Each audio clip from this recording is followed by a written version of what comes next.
Monsieur le Président Emmanuel Macron, bonsoir à vous. Après cet échange d'amabilité entre vous et entre l'État français que vous représentez et l'État algérien avec cette question de réduction de visa et de la fermeture de l'espace aérien à l'aviation militaire française. Bon, pour nous, il s'agit d'une réelle opportunité pour avancer un peu plus dans la discussion entre l'Algérie, les intérêts algériens, les intérêts français, et entre surtout continuer cet échange que nous avons commencé en 2016. Nous préférons commencer par vous parler du Saint-Coran. Voici, c'est le Saint-Coran. Dans notre foi musulmane, dans notre foi en Dieu, il nous arrive de faire nos prières avec l'intégralité du Saint-Coran. Habituellement, nous faisons avec les sourates que nous avons apprises par cœur. Et par moments, pour changer de la routine des mêmes sourates, nous décidons nous faisons nos prières avec l'intégralité du Saint-Coran. Pour l'une des sourates que nous apprécions le plus, parce qu'elle nous a été recommandée, par une de nos connaissances que nous apprécions beaucoup, c'est en arabe, elle s'appelle Surat al-Ma'oun. Surat al-Ma'oun. Dans la traduction française, nous lisons souvent sourate, les ustensiles de cuisine, hein, c'est comme les ustensiles de cuisine. Mais dans la traduction anglaise du Saint-Coran, il y a différents titres. Le titre que nous rencontrons le plus est The Orphans, les orphelins. Et l'autre titre que nous avons rencontré dans une autre traduction du Saint-Coran, c'est The Kindnesses. En français, nous pourrons dire les gentillesses, ou bien plutôt les générosités, puisqu'il s'agit des Écritures saintes. Donc, voici pour une introduction avec la religion musulmane. Donc, en Amérique du Nord, nous pensons qu'il s'agit de la même chose pour les autres pays de culture anglo-saxonne. La pratique de la religion, la foi dans la religion du choix de l'individu est très peu discutée.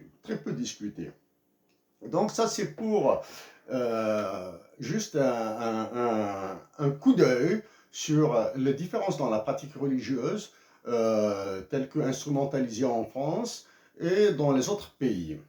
Et bien sûr, pour attirer l'attention de certains utilisateurs, de certains lecteurs du Saint-Coran sur les traductions. Il nous est arrivé bien sûr de lire de temps à autre l'Évangile, la Bible, quand l'occasion nous est offerte et quand le temps nous le permet bien sûr.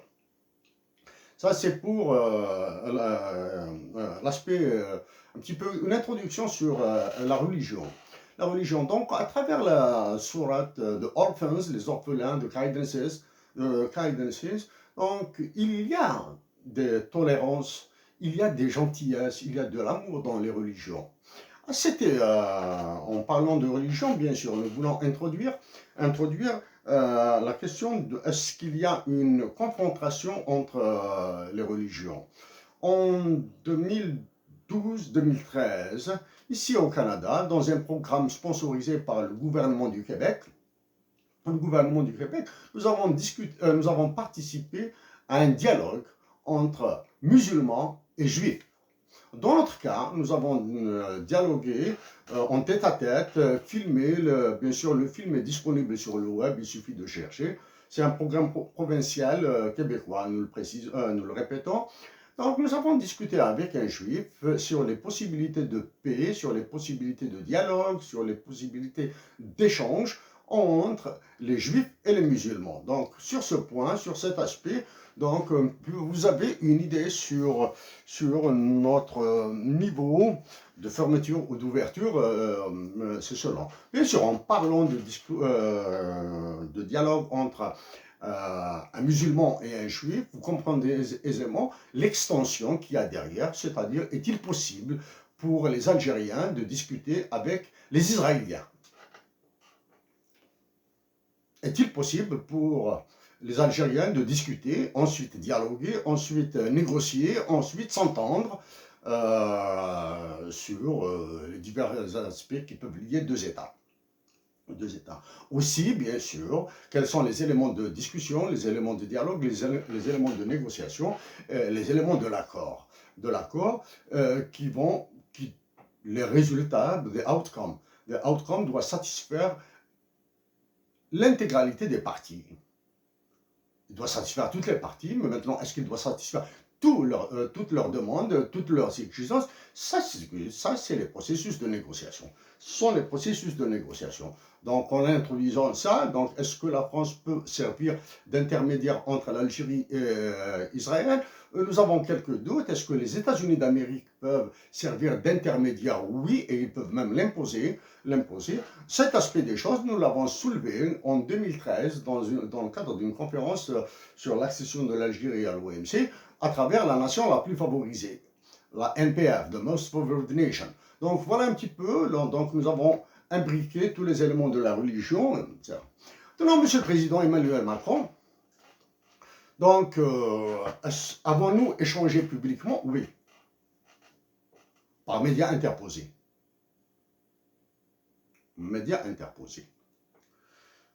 Avant de venir au vif du sujet, hein, c'est-à-dire cette question de visa, cette question d'interdiction du survol de l'espace aérien algérien, nous voulons continuer un petit peu sur cet aspect positif des choses. L'aspect positif des choses qui pourrait être enrichi, développé entre les Algériens et les Français. Et si nous avons visité à plusieurs reprises la France, nous souhaitons la revisiter une autre fois, à prendre un café éventuellement à Montmartre avec nos amis français, donc français de souche, comme vous les appelez chez vous là, français de souche, ou bien français tricotés pur laine, ou bien des franco-algériens, ou bien des palestino-français, ou bien des maroco-français, etc. Prendre un café avec nos amis que nous avons là-bas, en France, du côté de la ville de Montmartre. Ça, c'est un quartier que nous avons apprécié lors de nos visites en France. Ça, c'est pour notre souhait de venir en France, visiter la France une autre fois, une énième fois. Donc, Monsieur Emmanuel Macron, il y a un peu plus d'une année, l'humanité a perdu un artiste. Un peu plus d'une année, donc il y a un peu plus d'une année, l'humanité a perdu un artiste en la personne d'Idir, l'Algérien Idir. Voilà. Parmi les artistes qui ont accompagné Idir, les musiciens, artistes qui ont accompagné Idir, il y a un Français, l'un des Français que nous connaissons, de nom bien sûr, c'est Gérard Geoffroy, son flûtiste, le flûtiste. Les Algériens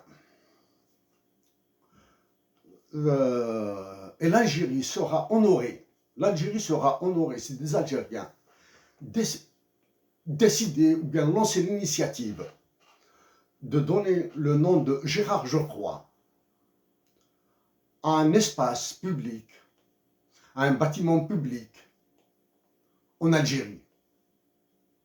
Pour nous, Gérard Geoffroy est le plus amazigh des artistes français.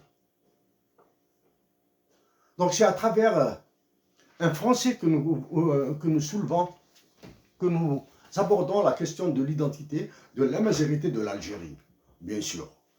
Dans l'identité, l'anthropologie algérienne, il y a la majorité, il y a l'arabité, il y a l'islamité. Donc voilà un petit peu, donc, dans ces mots introductifs, nous avons amalgamé tous les concepts essentiels que nous allons aborder par la suite. Mais avant ça, avant Idir, qui a vécu en France, sans jamais abandonner sa patrie, sans n'avoir jamais abandonné sa patrie, il y a Lounas Matoub, né en 1956, mort en 1996. Une portion de la terre française porte son nom. Une portion de la terre française porte son nom dans la région parisienne. Donc voici une deuxième raison pour que le nom de Gérard Geoffroy soit donné à une portion de l'Algérie. Voilà. Donc ça c'est un deuxième élément. Donc c'est Lounas Matoub. Idir, Lounas Matoub, deux artistes. Mais avant Idir et Lounas Matoub, il y avait Halim Sili, qui a été assassiné à Paris en 1996. En 1987. Donc Halim Sili, c'est le flambeau, c'est l'oriflamme, c'est le drapeau, disons bien, pas le porte-drapeau, c'est le drapeau des droits de l'homme, tant en Algérie qu'en France. Il a été assassiné chez vous, à Paris. Donc voici trois Algériens qui lient la terre d'Algérie à la terre de France, qui lient la nation algérienne à la nation française sous des angles différents, avec un dénominateur commun, la mort.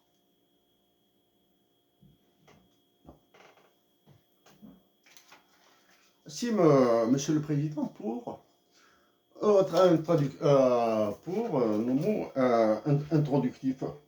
Monsieur le Président, les conditions de travail, nous le répétons à chaque fois, sont un peu bizarres. C'est à travers des bouts de papier des notes sur ces bouts de papier, sur ces post-it que nous avons préparés, ce que nous souhaitons vous dire. Donc, pendant votre passe d'armes, c'est visa d'un côté et espace aérien de l'autre, nous avons publié notre intervention avec l'aide d'amis canadiens sous le titre concernant les diplomaties algériennes et africaines, c'est-à-dire à travers l'Union africaine, sous le titre diplomatie algérienne de l'Algérie et de l'Union africaine et les ravages d'Emmanuel Macron. Les ravages d'Emmanuel Macron en Afrique. Donc voici donc elle est très très récente, hein, pendant vos échanges avec l'Algérie, nous avons publié ça. Bien sûr, vous nous avez soumis à une cadence de travail infernale. Nous essayons de tirer notre épingle du jeu. Monsieur le Président, durant votre querelle, nous étions intéressés par le communiqué du dernier Conseil des ministres. En disant derrière dernier Conseil des ministres, c'est donc nous voulons rester dans la correction et le respect des institutions. Parce que réellement, nous voulons dire les agents d'exécution du FMI, du Fonds monétaire international et de la Banque mondiale en Algérie. Oui, nous avons vu le communiqué final. Il confirme que les intérêts de la France sont intacts. il confirme que la part des marchés, la part française des marchés, de marché en Algérie est gardée intacte. Pourquoi? Une lecture diagonale du communiqué montre que l'éducation, la santé, ça, ce sont les deux aspects les plus importants pour nous, les deux prégnants pour nous. Hein. La relance de l'emploi, l'investissement économique sont absents. L'investissement économique national sont absents. Surtout la pauvreté, la réduction de la pauvreté, l'éducation, la santé, la relance d'emploi sont absents. Ce qui est absent aussi, et nous vous avons remercié pour ça, c'est votre lors de la période des incendies en Algérie, dans toute l'Algérie.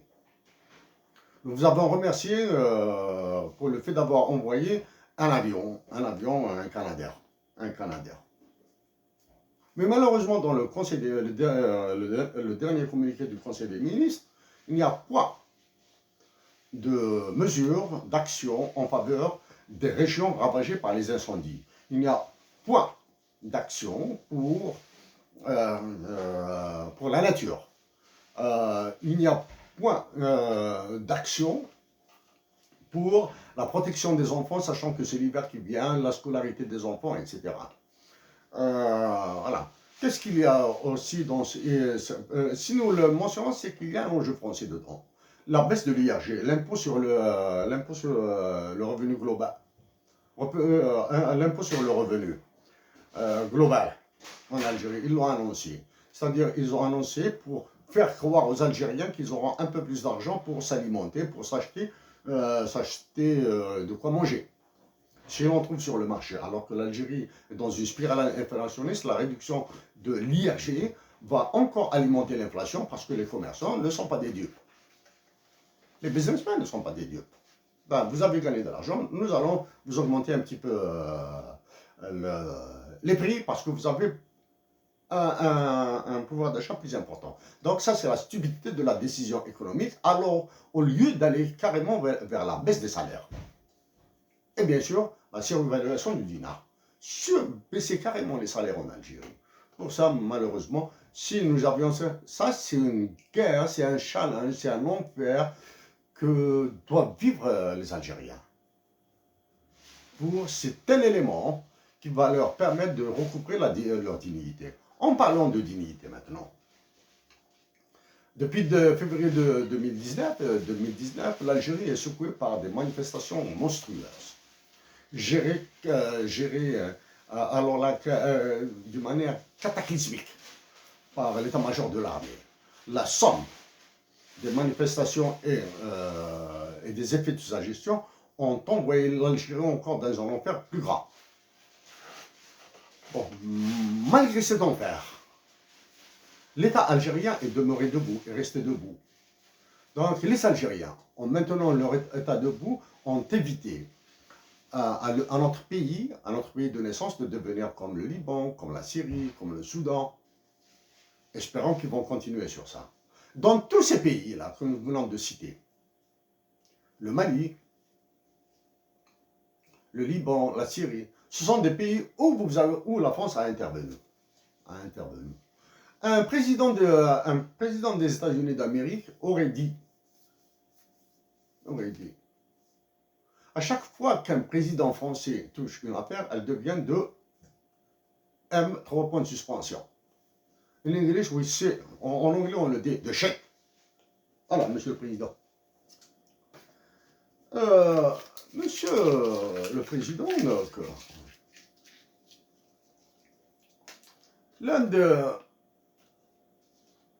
en tant que candidat, vous avez visité l'Algérie. En tant que chef d'État, vous avez effectué une visite officielle.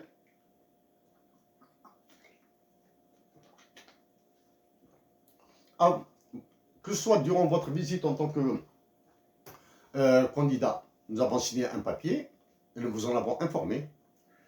Et après votre visite, nous avons signé un autre papier qui a été publié ici au Canada. Parce que nous nous sommes excusés, nous avons commis une erreur d'appréciation. Avant votre visite, nous avions dit à l'époque que vous alliez faire un carnage. Après votre visite, nous nous sommes rendus compte que vous avez fait subir à l'Algérie une humiliation. Pas aux Algériens, à son État, une humiliation. Donc il y a eu une série ensuite d'interventions. Voilà un petit peu. Donc globalement, nous avons contextualisé le sujet, un sujet très lancinant pour nous. Dans le cadre, moi je t'aime, toi non plus. La question de la révolution algérienne, la problématique de la révolution algérienne. Vous avez restitué les corps de combat, les crânes. Nous sommes très gênés par les expressions que nous allons utiliser. Les crânes de révolutionnaires algériens, de martyrs algériens, qui étaient stockés chez vous, dans une fanfaronnade de démonstration, là. Mais vous avez gardé l'esprit. Nous aurions préféré récupérer l'esprit de ces révolutionnaires, des crânes, de ce qu'il y avait, l'esprit qu'il y avait dans ces crânes, que les crânes humains. Combien même les crânes eux-mêmes méritent des écrins d'or. Des écrins d'or. Vous avez humilié la révolution algérienne dans le silence de vos homologues en Algérie. Humilier la révolution algérienne. Bien sûr, cette humiliation, elle est partagée. C'est pour nous, Monsieur le Président, Monsieur Emmanuel Macron, vous n'êtes pas sans savoir que les crimes contre l'humanité sont imprescriptibles. À travers le martyr, l'Arbi Ben Mehdi, qui a été lâché d'un hélicoptère, c'est cet aspect-là, à travers l'exemple, uniquement l'exemple, et ce n'est pas l'unique, de l'Arbi Ben Mehdi, qui n'est pas un crime de guerre, qui n'est pas une mort suite à des affrontements. C'est un crime contre l'humanité, c'est un crime de guerre. Donc ça c'est... Monsieur Emmanuel Macron, la France, les Africains,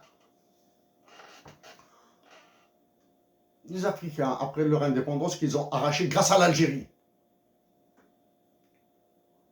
étaient incapables de mener un combat pour un procès type Nuremberg contre la France.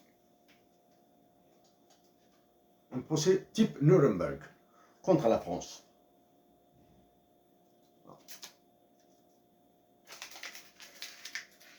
Monsieur le Président, en continuant sur l'esprit de la Révolution,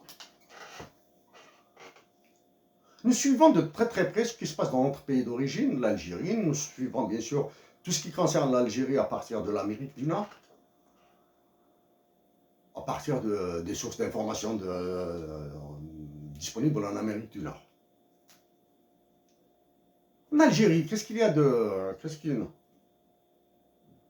Grâce ou à cause plutôt, sous la pression de tous les dirigeants français, qu'ils soient juste des dirigeants officiels ou officieux. Quand on dit officieux, c'est-à-dire les services secrets, les barbouzes, les forces occultes, les intermédiaires influents, les intermédiaires très influents. Les Algériens n'ont jamais...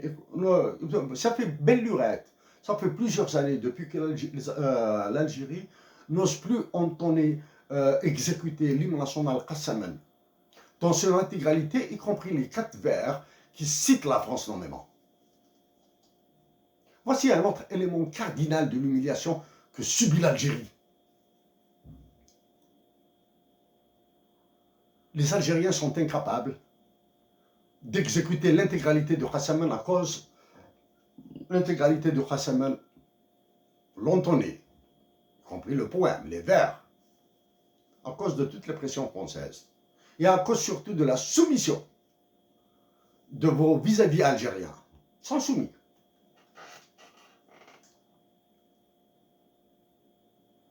Monsieur le Président, il répond, non, bien sûr, nous assumons notre part de responsabilité dans l'humiliation que subit notre patrie. Nous assumons, nous assumons. Ah, nous avons proposé la dotation de l'Algérie d'un hymne national bilingue, en tamazight et en arabe. Mais malheureusement, aucune réaction, ni positive ni négative, absolument rien. Depuis 2014 que nous l'avons proposé. Donc ça, c'est pour Kassemen. Donc à la prochaine visite officielle qui exige, qui demande l'exécution des hymnes nationaux de la Marseillaise, et Kassemen, l'Algérien. Donc nous pensons que les protocoles s'entendront pour juste faire jouer la musique. Qu'il s'agisse d'une visite officielle d'Algériens en France ou de Français en Algérie. Ils feront jouer uniquement Kassemen, les musiques. Les musiques, c'est tout. Pour éviter et pour satisfaire l'exigence de la France, pour ne pas faire écouter à tout le monde, à tous ceux qui assisteront au film de ces visites, ne pas écouter, ne pas écorcher certaines oreilles avec les 4 verbes que contient Kassemen. Sachant que nous sommes prêts à discuter sur ça, il n'y a aucun problème. La discussion, nous sommes ouverts à toute forme de discussion. Et nous vous l'avons proposé, malheureusement, vous croyez si bien faire en nous refusant ça. Ça, c'est votre jugement. Ça, c'est votre jugement. Monsieur le Président, Monsieur Emmanuel Macron, nous continuons. Avant d'aller, bien sûr, vers cette question de visa, question d'aviation, etc., continuer un petit peu sur les intérêts économiques français en Algérie et les intérêts économiques français, les intérêts économiques algériens en France.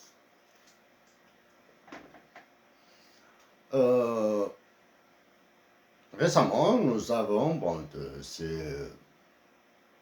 il est établi dans la pratique des relations internationales, il est établi dans la pratique des relations économiques internationales et des relations politiques internationales que la Banque mondiale sera toujours dirigée par un Américain et le Fonds monétaire international sera toujours dirigé par un Européen. C'est une loi qu'on appelle une loi non écrite. Et bien sûr, le FMI sera dirigé par un Européen et de préférence français.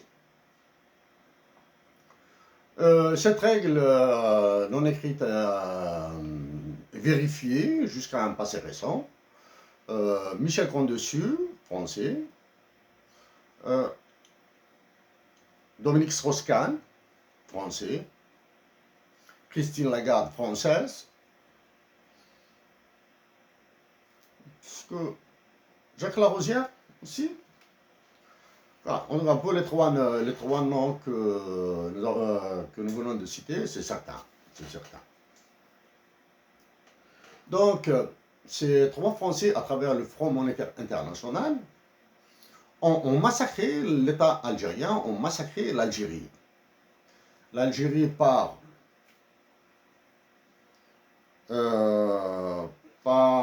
tous vos éléments qui gardent vos intérêts intacts, qui veillent sur vos intérêts, qui veillent sur les intérêts français en Algérie, ont permis le massacre économique de l'Algérie. Le massacre. Nous éviterons d'aller dans le détail des balances de paiement parce que nous l'avons déjà traité et nous pensons que vos services vous en ont informé. Balance des paiements de l'Union européenne et de la France avec l'Algérie. Mais le massacre le plus important pour nous, l'un des massacres les plus importants, tous les massacres, toutes les décisions ont été des décisions destructrices de l'Algérie. Mais l'une des plus importantes, c'est l'armée algérienne, l'attaque dont a été victime l'armée algérienne à travers le programme de dispense des Algériens de le service militaire. Nous vous informons que nous avons fait 2 années de service militaire. Par la suite, bon, il y a eu une série de réformes de la durée du service national, alors que vous en France, vous avez défendu la conscription, c'est-à-dire le renforcement des effectifs de l'armée. Nous, en Algérie, c'est le contraire. Ça, c'est le FMI, pour dégraisser, stabiliser la balance des paiements. Voilà. Alors que c'est faux, c'est complètement faux. La balance des paiements, c'est encore dégringolé parce que c'est la compensation par l'acquisition de l'armement, soi-disant, plus sophistiqué. Voilà. Nous éviterons de parler de ces histoires de corruption. Nous sommes fatigués là, hein, sur ces histoires de corruption. Donc ça, c'est l'un des aspects. Mais maintenant, pour le FMI, apparemment, nous ne sommes pas documentés sérieusement sur ça. La règle qui dit que le Fonds monétaire international sera dirigé par un Européen et en particulier un Français, la plus courte. L'actuelle directrice générale du FMI est Mme Kristalina Georgieva, elle est originaire de Bulgarie, si nos souvenirs sont bons. L'autre élément, la région MENA, de Middle East and North Africa, la région Moyen-Orient et Afrique du Nord, n'est plus sous le contrôle d'un expert du FMI français. Le dernier massacreur de l'Algérie, c'est Jean-François Dauphin, qui est français. Massacreur de l'Algérie, c'est... Quand on dit massacreur, ça veut dire qu'il y a une complicité algérienne. La complicité algérienne, elle est à la Banque centrale, elle est dans l'état-major de l'armée, elle est dans le gouvernement, elle est à la présidence de la République. Voilà. Donc la règle de direction du FMI par un Européen et particulièrement un Français, apparemment elle a été supprimée. Elle n'a plus cours. Bien sûr, pourquoi? Parce qu'il y a la démocratie censitaire, le vote censitaire, la démocratie de la canonnière et de la finance, et de la monnaie plutôt, de la monnaie. On fait la différence entre monnaie et finance. Donc il y a la démocratie, le vote censitaire imposé par la démocratie, la démocratie de la canonnière et de la monnaie américaine. Parce que le vote des États-Unis d'Amérique au sein du FMI est le plus lourd. Il vaut 4,3 celui de la France. Le vote. Le droit de vote, le poids du vote américain vaut 4,3 fois le vote de la France au sein du Conseil d'administration du FMI. Alors, ça c'est pour la démocratie de la canonnière et de la monnaie. Et de plus, il y a un autre critère très important. Une majorité qualifiée de 85%. La part du vote américain est supérieure à 15%. Donc, de ce fait, toute décision non avalisée par les Américains connaîtra un échec. Elle sera oubliée. Voilà. Donc, le FMI, donc maintenant, nous avons introduit un petit peu le FMI, le poids des Français à travers le FMI, le massacre qu'ils ont fait en Algérie à partir de 1989. Pour ça, nous avons des arguments que nous pouvons développer. Avant, nous devons nous documenter un peu plus. Mais le massacre du FMI des pays africains est à travers aussi dans les anciennes colonies du moins, pas dans les anciennes, dans les colonies actuelles françaises en Afrique. D'ailleurs, aucune n'a eu l'indépendance. Toutes, absolument toutes. Il y a des indépendances formelles, comme ça, mais réellement, elles sont toutes sous la domination de la France. Toutes, absolument toutes.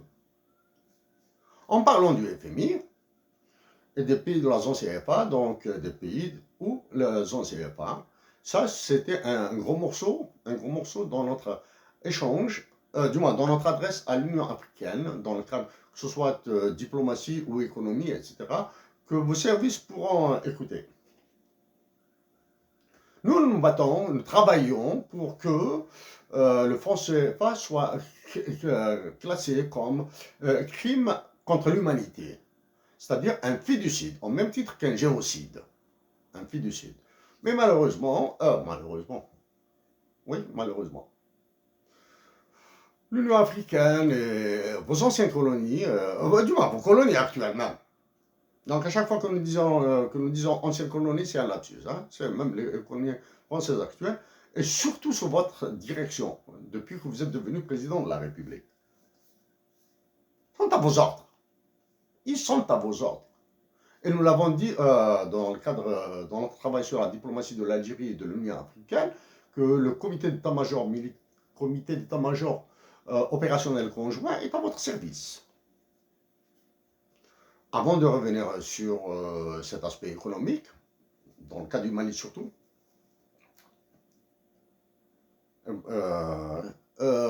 vous avez qualifié la CEDEAO, l'UEMOA d'amis, vos amis.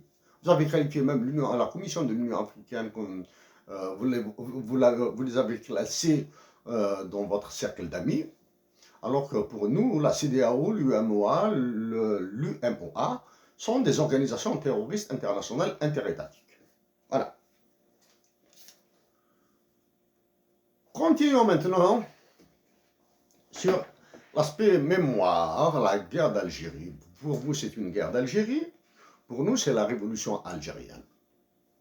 Vous avez dit que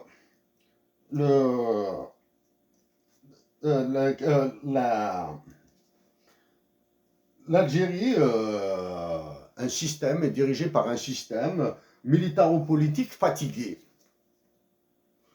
Nous sommes d'accord avec vous. L'Algérie est dirigée par un système militaro-politique très fatigué. Et vous avez dit surtout, ce n'est pas votre apanage, vous avez un monopole partagé avec les précédents présidents de la France. Aucun n'est élu si durant la campagne électorale, il n'a pas posé le problème de la guerre d'Algérie. Pour nous, il ne s'agit pas de la guerre d'Algérie, c'est juste 54-62. Pour nous, il s'agit d'une révolution de 1830 jusqu'à 1962.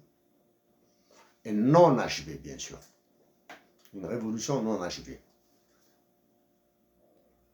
Donc, il y a cette part de mémoire. Vous avez nommé un certain Benjamin Stora pour s'occuper de cette partie conflictuelle entre l'Algérie et la France. Benjamin Stora, pour nous l'avons dit, nous le répétons, c'est juste un petit lèche-botte. Il vous lèche vos bottes à vous, là. Lèche-botte. Il n'a pas la carrure d'un historien. Mais en face, bien sûr, nous, d'Algérie, l'État s'est vidé, là. Vidé. Il n'y a pas de pointure face à lui. Donc, il vous a fait bricoler un rapport. Nous avons lu quelques bribes comme ça, nous l'avons écouté. Ben, il est loin d'être de la trempe de Charles-Robert Ageron. Et étant donné qu'il est là en tant que patriote pour servir les intérêts de la France et vous plaire à vous, donc son travail ne peut être que biaisé en votre faveur. Et c'est ça, c'est à votre honneur tous les deux, bien sûr. Mais est-ce que la mémoire de la révolution algérienne est en train d'être délapidée par les Algériens eux-mêmes? Non. La révolution algérienne est un bien public universel. La révolution algérienne maintenant est un bien public universel. C'est probablement l'un des plus grands, les meilleurs dons de la nation algérienne et de ceux qui l'ont aidé, y compris des Français, comme Maurice Audin et tant d'autres. Donc, est-ce que les Algériens sont en train de délapider la mémoire de la révolution algérienne ou bien ceux qui sont en train de délapider ce trésor? Non et absolument non. Parce que pour cela, un cadre d'expression à travers les droits humains des Algériens et l'intervention des Algériens opérant en dehors de la France remettront rapidement la noblesse de la révolution algérienne au devant. Parce qu'il sera aisé, parce qu'il y a une bonne partie de l'humanité qui partage, une bonne partie qui partage l'héritage de la révolution algérienne. Donc, vous pouvez nous dire, ça, pour ça, nous l'avons dit avant vous, bien sûr. L'état-major actuellement de l'armée algérienne, plus tous les agents de l'État, sont en train de ternir la révolution algérienne. La ternissent. C'est comme une berne. C'est comme un deuil qui va durer une certaine période et il va s'arrêter.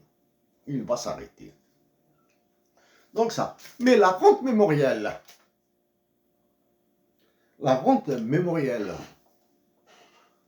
elle est plus du côté français que du côté algérien.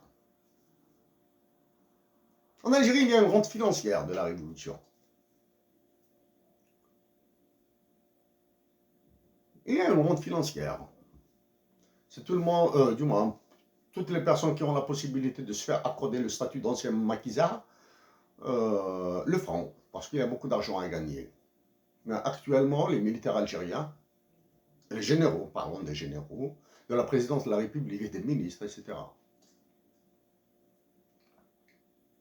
Ministres n'osent plus parler de la révolution. Les généraux algériens ne peuvent pas, surtout ceux que vous avez couverts durant les années 90 et ceux que vous couvrez actuellement, ne peuvent plus se revendiquer de l'esprit, de la mémoire, de l'ontologie de la révolution algérienne. Donc la rente mémorielle de la guerre d'Algérie est chez vous, monsieur le président, monsieur Emmanuel Macron. C'est vous. Vous avez joué une bonne carte cette fois-ci, une carte électoraliste, purement électoraliste.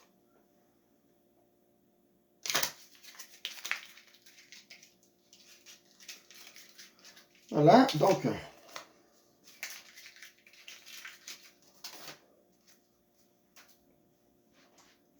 Maintenant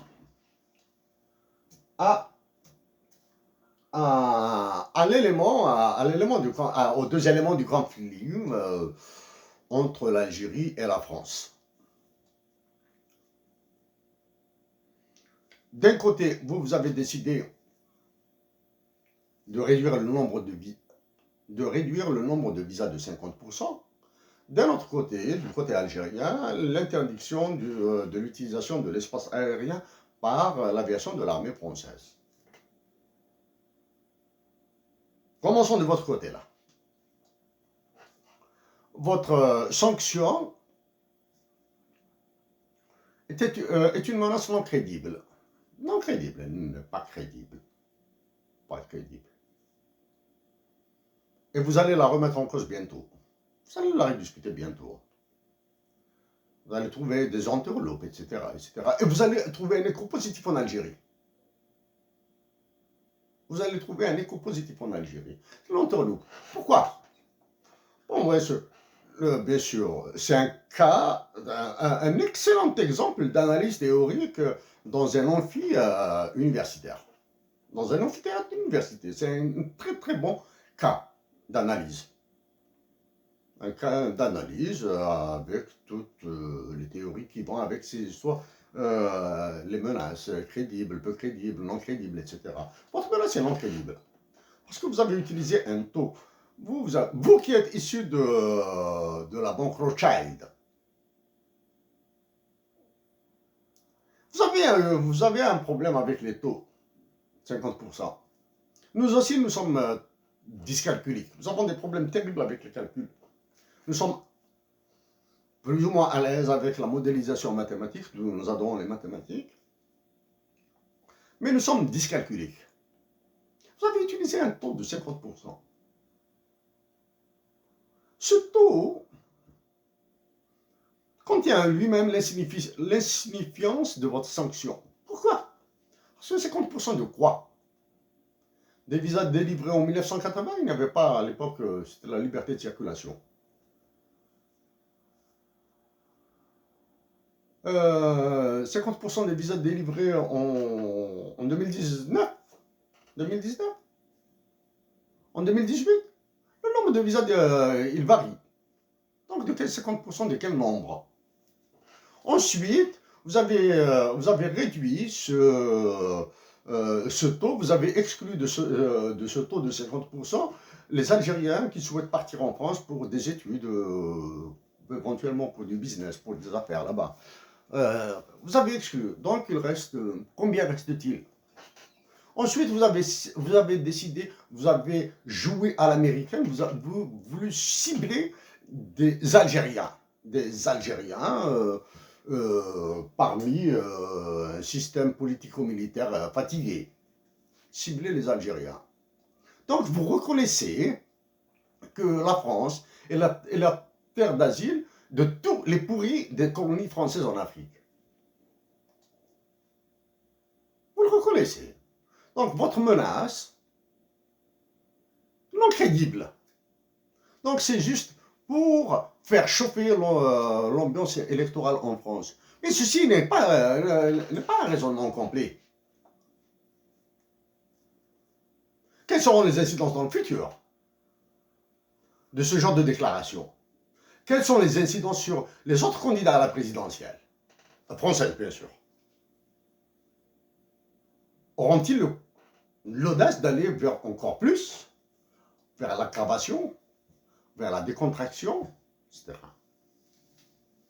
Non, du côté algérien, l'interdiction de l'utilisation de l'espace aérien national. La menace est aussi peu crédible, sauf si elle se réalise. Parce que cela, il suffit que la France, que vous, en tant que chef des forces armées, ordonniez à un de vos avions de chasse de traverser l'espace aérien algérien. Si l'aviation algérienne l'abat, et si elle arrive à l'abattre, ça veut dire que la menace algérienne était crédible. Si elle ne fait rien, elle n'est pas crédible. Ou, deuxième cas, si elle le raccompagne. Elle le raccompagne. Dans ce cas-là, vous aggravez encore la situation plus. Parce que vous décrédibilisez l'action de l'Algérie et l'action de la France. Parce que les opinions publiques ne croiront jamais. Il sera difficile à l'opinion publique de ne pas croire à un stratagème. Un stratagème. De la part des deux. Maintenant, est-ce que nous, en tant qu'individus, en tant que chef Aïssel, soutenons ce genre de stratagème?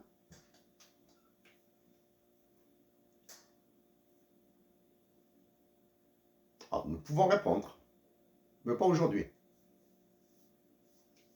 Voilà. Non, donc, votre menace, vos sanctions, c'est bidon. Donc, mais les effets seront ravageurs. Les effets seront ravageurs. Le cas de l'aviation maintenant. Le motif invoqué par le Royaume de France, l'Empire français en 1830 pour l'occupation du territoire qu'allait devenir l'Algérie, était une créance. Mais la justification c'était le coup de l'éventail du Dey d'Alger. Donc, le Dey d'Alger aurait frappé avec son éventail l'émissaire français. Alors que réellement, le problème ou l'enjeu, c'était la récupération d'une créance détenue par la régence d'Alger, sur le royaume de France. C'est une créance, c'est un problème d'argent. Un problème de pèse. Dans le cas maintenant où un avion militaire français tente de traverser l'espace aérien algérien et qu'il est abattu par l'armée algérienne, par l'aviation de l'armée algérienne. Est-ce que la France l'aurait invoqué pour déclencher une nouvelle guerre contre l'Algérie, sachant que la libération de l'Algérie n'a jamais été du goût des Français? Est-ce que l'on va invoquer ce motif pour déclarer une nouvelle guerre à l'Algérie? Nous pensons que oui. Dans la mesure où une créance existe, que l'Algérie détient une créance sur l'État français, prise par Bernard Cazeneuve, pour sauver une de vos colonies en Amérique du Sud, du côté de l'Amérique du Sud, quand ils se sont soulevés. Ça, c'est de l'argent. Nous avançons, nous affirmons qu'il y a au minimum 3 milliards de dollars. Minimum 3 milliards de dollars. Parce que si la créance que détient l'Algérie sur la France est de 3 milliards d'euros, donc ce sera un peu plus de 4 milliards de dollars. En ajoutant à cela la créance que détient l'Algérie sur le FMI, qui est de 5 milliards de dollars, qui a été prise par Madame Christine Lagarde. Voilà. Donc, des éléments d'un conflit, d'une version 2021 de ce qui s'est passé en 1830 est disponible. Voici. Donc, comparons ça, c'est la réaction algérienne. Essayons de voir un petit peu sur la réaction marocaine. Le ministre des Affaires étrangères du Royaume du Maroc a été très modéré dans sa réaction. Très, très modéré dans sa réaction. 2 raisons pour ça. Il lui a été soufflé à l'oreille. Le président de la France, le roi de France et de ses colonies africaines, le président Emmanuel Macron, vise l'Algérie pour des besoins électoraux, pour un besoin électoraliste. Donc le Maroc, vous Marocains, réagissez calmement. Ça, c'est un argument valable, mais pas très solide. Notre argument. Le Maroc est un paradis fiscal pour les Français. C'est un paradis fiscal. L'achat de grandes maisons au Maroc, et c'est un paradis fiscal parce qu'il leur permet de blanchir leur argent à partir du Maroc. Et le dernier cas, c'est l'histoire de Dominique Strauss-Kahn, ancien directeur général du FMI, un Français, directeur général du FMI, professeur d'économie, ancien ministre de l'économie de la France, qui serait passé par une compagnie basée au Maroc, pour blanchir son argent. Voilà. Ça, c'est un paradis fiscal. Tant pour blanchir l'argent, ou bien pour investir dans le tourisme et tout ce qui va avec. Donc, nos frères marocains, nous parlons de la nation, mais l'État marocain a joué mollement. Donc, c'est notre preuve que le Maroc, l'État marocain, l'État algérien et l'État tunisien, dont nous allons dire 2 mots, sont parmi les États les plus stupides de la planète. Quand nous ajoutons les pays sous domination française avec la monnaie, dont nous rappelons que nous travaillons pour qu'elle devienne un crime contre l'humanité, confirmant que vos colonies en Afrique continueront à être vos colonies. Ça, c'est côté marocain. Côté tunisien maintenant. Le président de la Tunisie pris dans un exercice d'équilibriste extrêmement complexe pour lui, a réagi calmement. Le gouvernement tunisien a réagi avec un profil encore plus bas que le marocain. Le président de la Tunisie, que nous soutenons à fond, et nous comprenons la situation dans laquelle il est, la pression. Donc, a nommé un premier ministre, un chef du gouvernement, premier ministre, un chef du gouvernement, Premier ministre qui a travaillé pour la Banque mondiale. Donc ça, c'est pour rassurer les espaces financiers internationaux. Qui a travaillé pour la Banque mondiale. Deuxième raison, la balance des paiements et la trésorerie et les réserves tunisiennes sont ce qu'elles sont. Il n'a aucun moyen pour réagir avec une décision politique ferme à cause du tourisme français en Tunisie et de quoi d'autre? Du tourisme médical en Tunisie. Ce sont des sources de rentrées financières de monnaie en monnaie internationale. Donc la Tunisie est complètement coincée.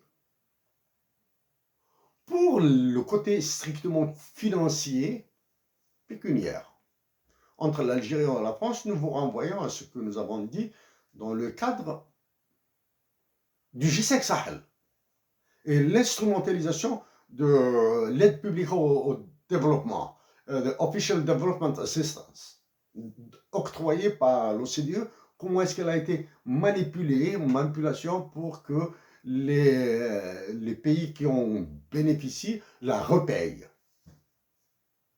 Donc voici un petit peu pour la menace de sanctions à travers les visas et la réaction algérienne. Maintenant, nous allons passer à un aspect plus large, à travers le cas du Mali et du Tchad.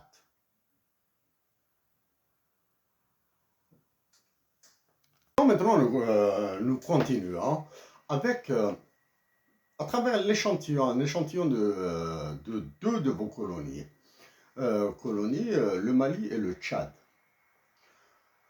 Lors du sommet du G5 Sahel, en N'Djamena, tenu en visioconférence,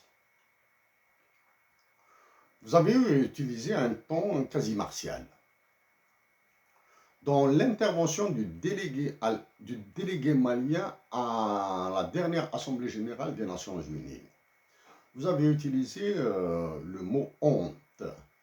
Est-ce que vos mots sont proportionnels à la puissance de feu de votre vis-à-vis? Auriez-vous utilisé ce mot honte avec les États-Unis d'Amérique, avec le Royaume-Uni, avec la Fédération de Russie, avec la Chine ou tout autre pays?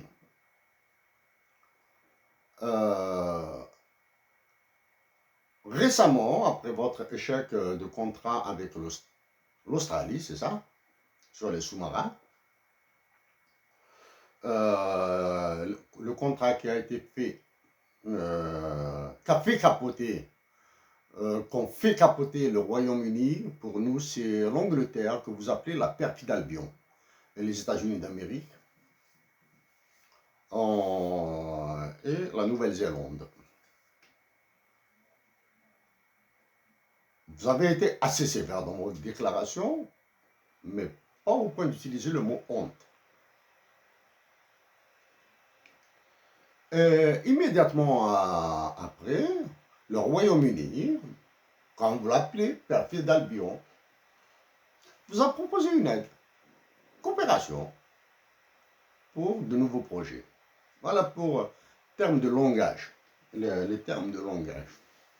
Donc, pour le G5 Sahel, de N'Djamena, c'est plus important pour nous. Vous avez utilisé un ton quasi martial. Quasi martial. Et bien sûr, il y a eu l'assassinat du président tchadien.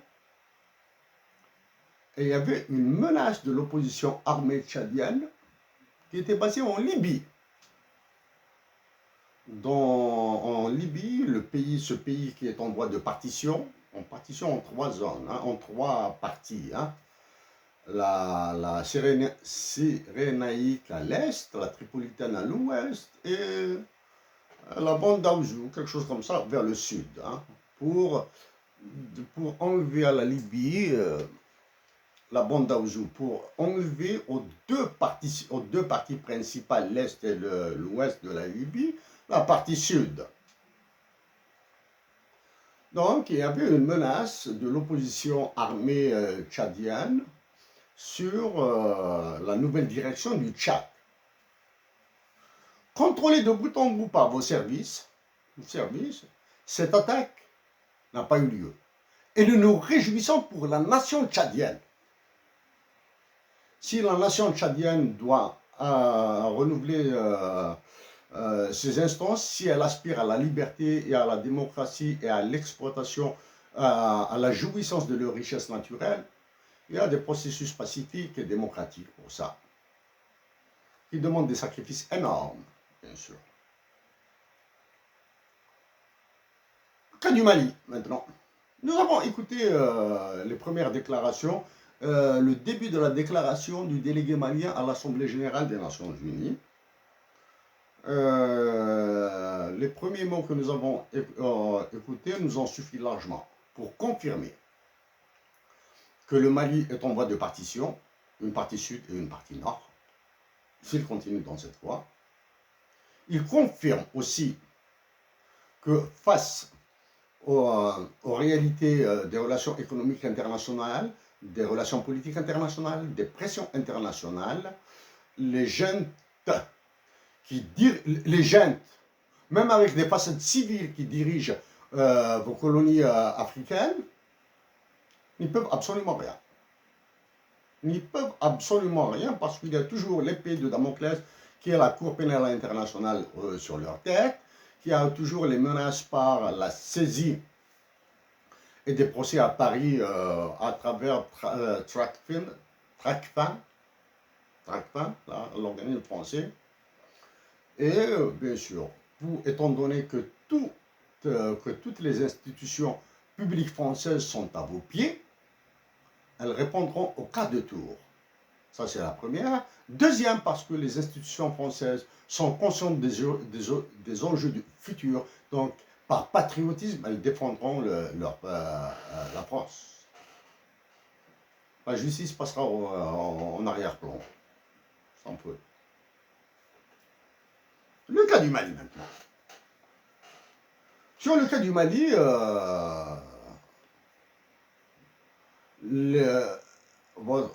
notre échange a été acerbe. Il a porté sur l'aide publique au développement, l'usage de l'aide publique au développement, des Official Development Assistance, l'usage. Est-ce qu'elle est gratuite? Est-ce qu'il y a des intérêts à payer dessus, etc. Oui. Pour cela, vous avez ensuite la dernière action française, là c'est l'instrumentalisation. L'instrumentalisation de certains dégonfleurs du fiducide du franc CFA en Afrique. Du fiducide du franc CFA. À chaque fois que cette question revient au devant de la scène, la France délègue des dégonfleurs d'extraction africaine pour le temps de dégonfler. Donc, nous rappelons que le Conseil de sécurité actuellement de l'ONU est bloqué. Il ne peut prendre aucune décision de fond. Ça, c'est la première. Le blocage du Conseil de sécurité de l'ONU amène les autres puissances, la Fédération de Russie, la Chine, le Royaume-Uni, la France, combien même pour nous le statut de puissance de la France est à relativiser, les États-Unis d'Amérique à agir par d'autres canaux. Canaux militaires, canaux financiers, canaux de pression. Canaux de pression, tout type de pression. Tout type de pression.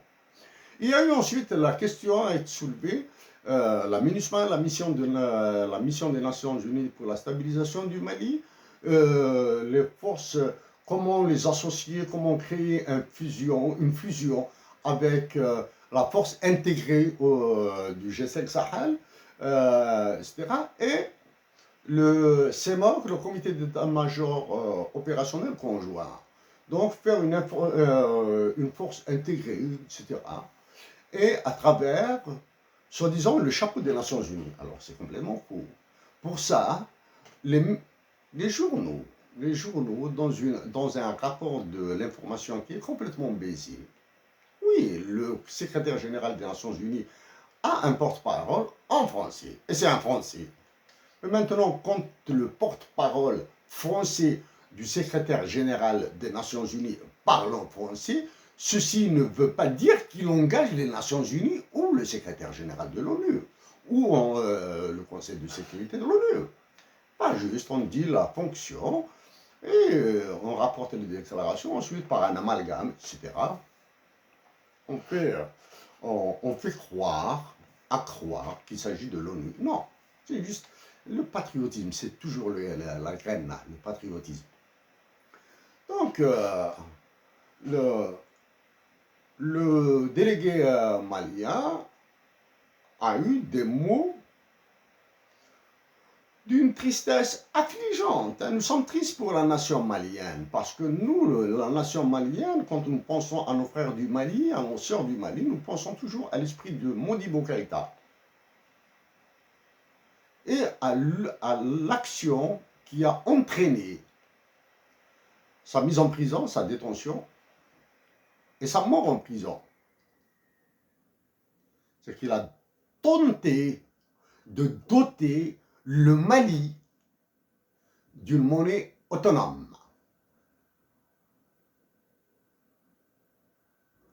Pour ce faire, il s'est appuyé sur des conseillers israéliens.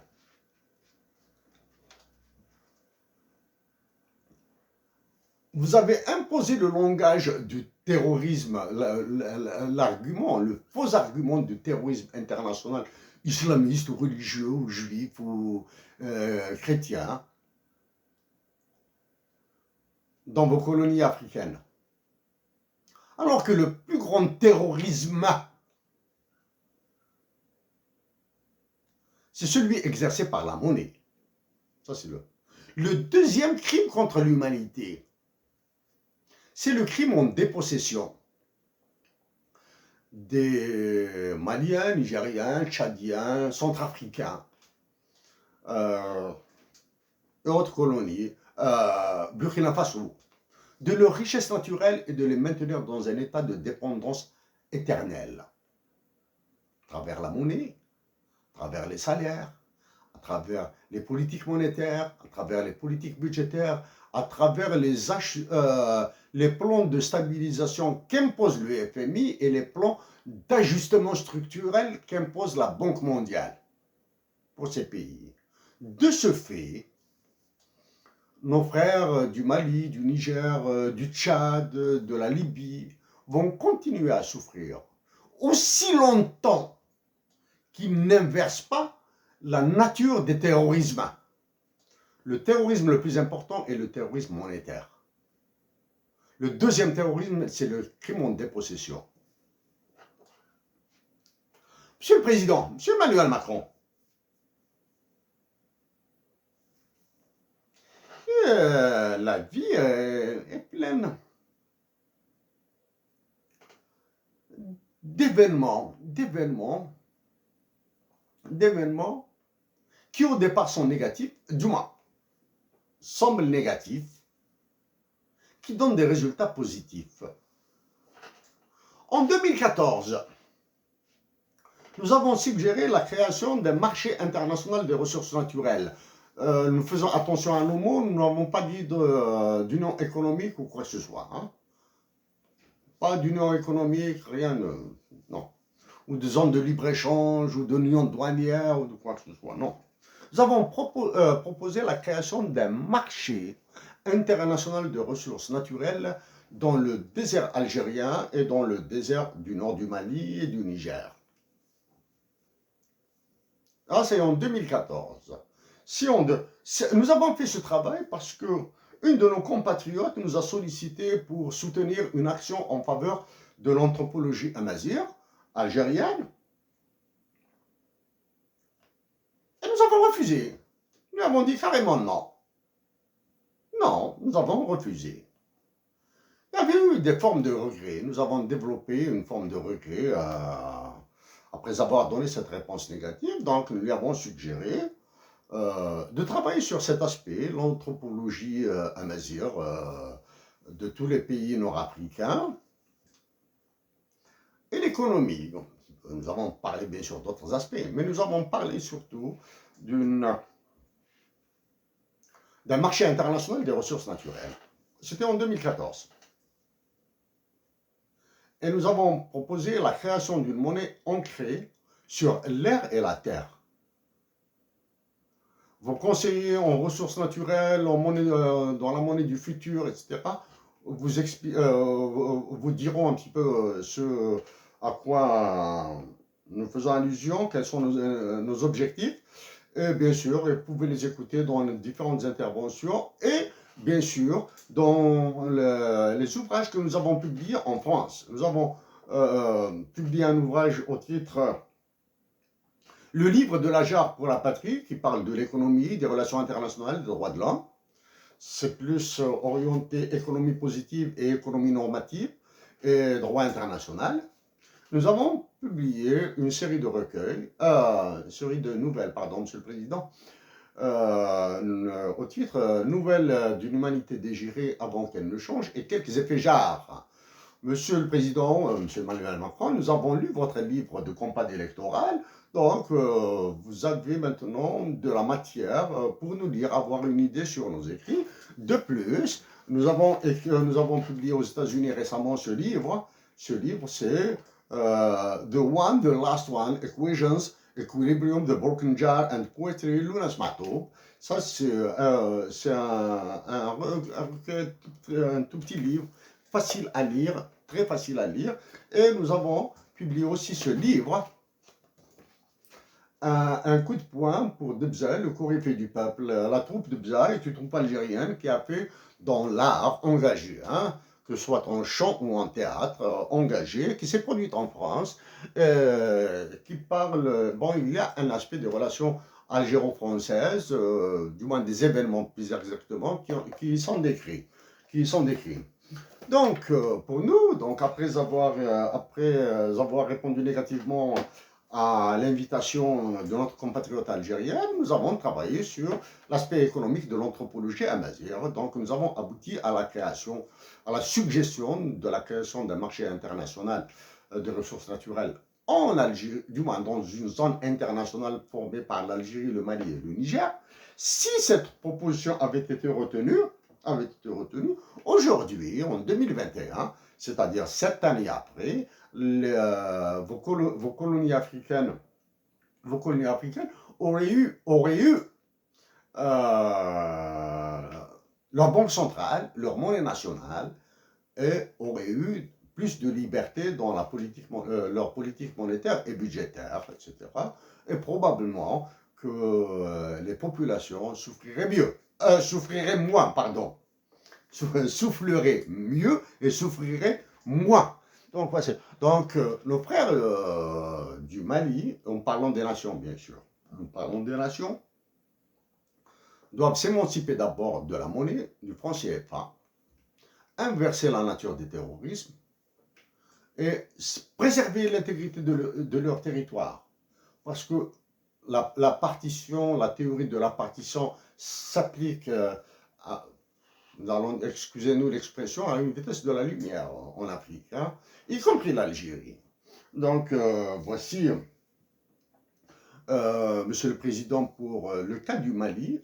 Nous sommes tristes pour la déclaration, vraiment, nous sommes affligés par la déclaration du délégué du Mali à l'Assemblée générale des Nations Unies, et surtout que vous l'avez pris sur les forces Wagner.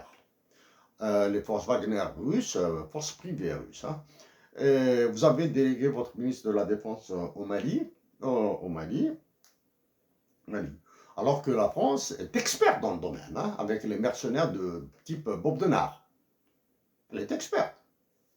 Si la Chine utilise des forces armées privées en Afrique actuellement, si les États-Unis d'Amérique, les forces américaines, les forces spéciales américaines sont stationnées dans le sud algérien. Sauf si elles sont, si entre-temps elles ont quitté le territoire, ce qui nous étonnerait le plus dans la mesure où le commandant de l'Africam est venu à Alger, il a été reçu dans un écart considérable de protocole à la présidence de la République. Donc, voici pour le cas du Mali et du Niger. Monsieur Emmanuel Macron, Monsieur le Président, Pour terminer donc notre message à vous, nous vous disons que nous avons des amis français que nous aimons beaucoup. Des amis français que nous aimons beaucoup. Que lors de nos différents voyages en Europe, c'est une question de goût, c'est une question de goût. Nous avons apprécié beaucoup Paris, nous avons apprécié beaucoup la France. Nous avons visité certaines régions de France. Juste pour l'anecdote, nous avons eu le plaisir de jouir de notre amour de la vitesse à l'époque. À l'époque, nous étions assez jeunes, donc sur le tronçon d'autoroute là du côté de Versailles et Rambouillet, nous avons fait des pointes de vitesse, compteur digital de 179 km/h.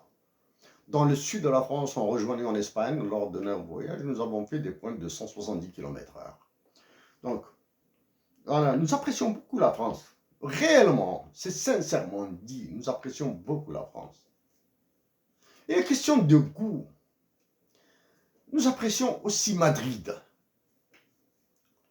Madrid, nous avons fait pas mal de voyages en Espagne, du sud au nord bien sûr.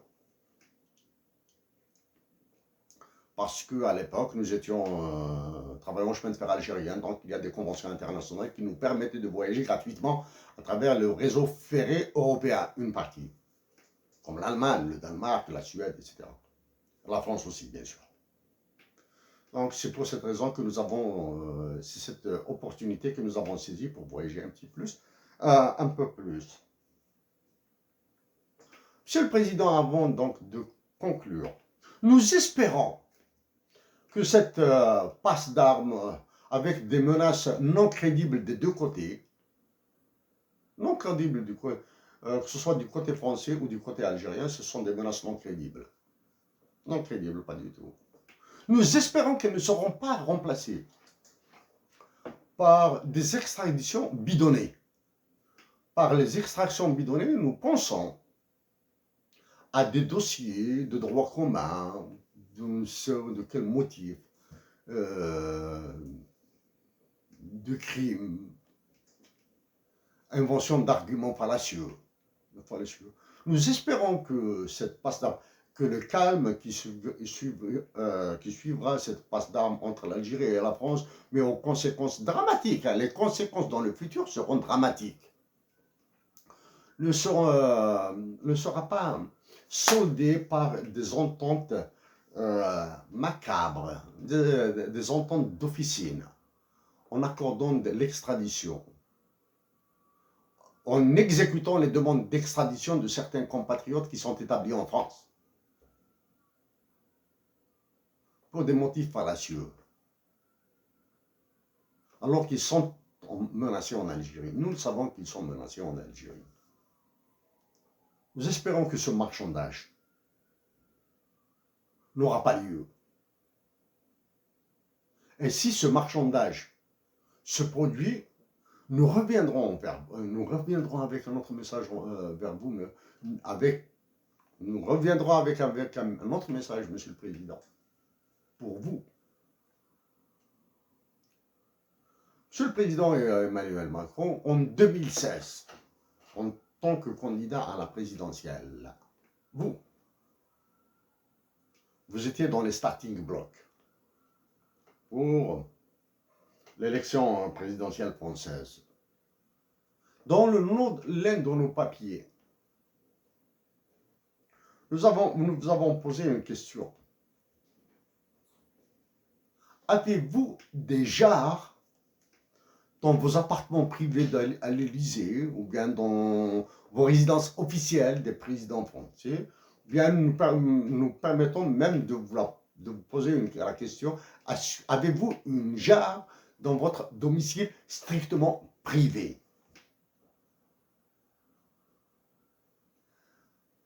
Si oui, et nous pensons que oui, parce que la jarre est devenue un objet de décoration universelle. Mais pour nous, la jarre est un concept économique, un concept philosophique, un concept de générosité, de bonté et de beauté aussi. Donc, pour nous, l'achat est loin d'être un objet. Monsieur le Président, sur ces mots, devrons-nous vous souhaiter une réélection? Une réélection?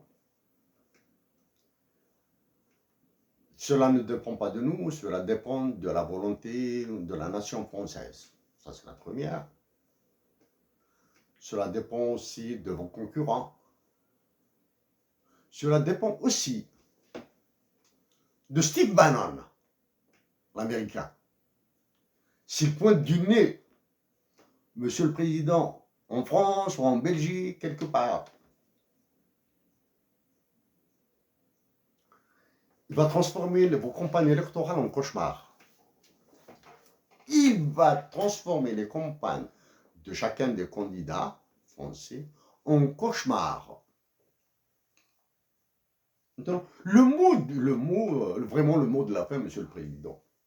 L'Union européenne a développé une politique européenne de voisinage. Elle a défini un espace Schengen. Les nations nord-africaines, essentiellement l'Algérie, la Tunisie et le Maroc, doivent définir une politique de voisinage avec l'Europe.